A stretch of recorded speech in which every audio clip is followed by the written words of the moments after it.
What's up, YouTube? This is Too Raw for TV. So you may recall, just do a brief recap.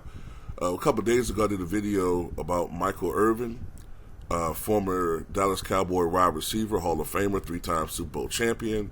Now, of course, he's a current NFL analyst for both ESPN and the NFL Network.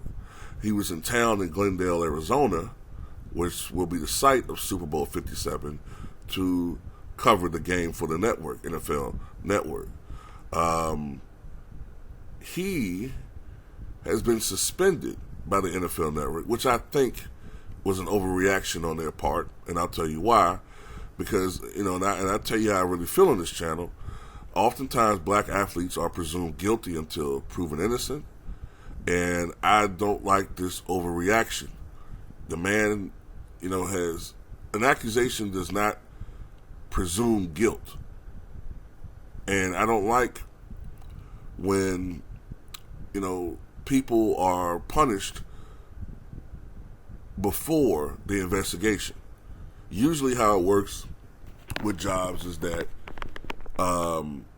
there's an internal investigation, and if they're found to be guilty, then they're punished. You don't punish someone just off an accusation. But anyway, unless this is a situation where Michael Irvin was a habitual offender.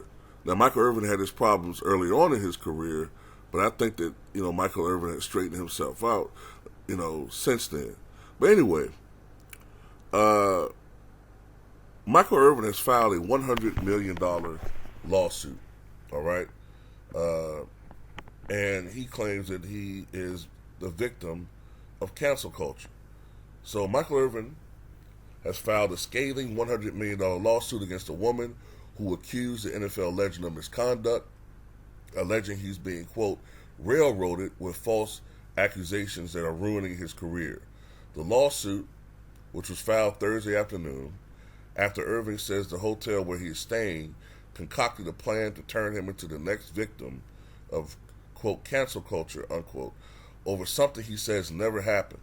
Rash and thoughtless actions can have severe consequences.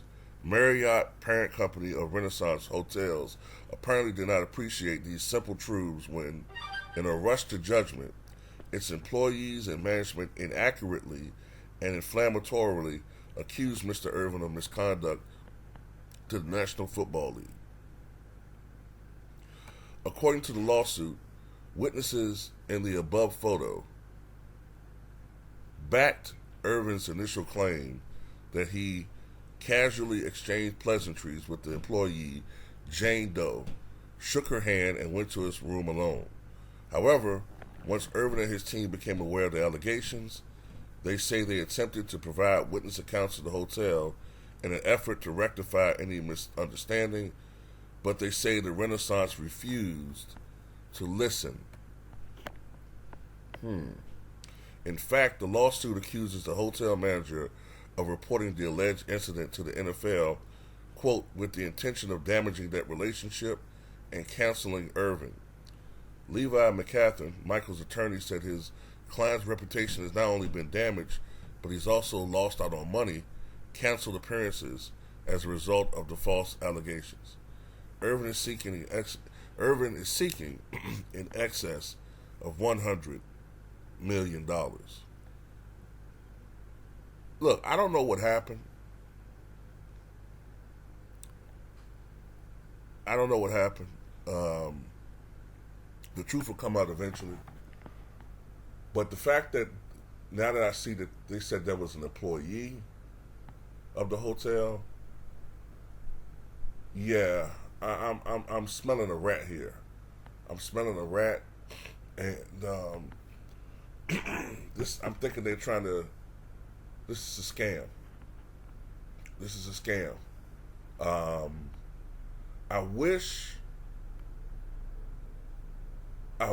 that I could see the woman, but this is why these athletes got to be careful, man.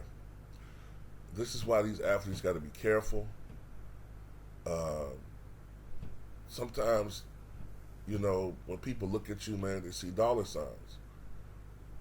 They see dollar signs.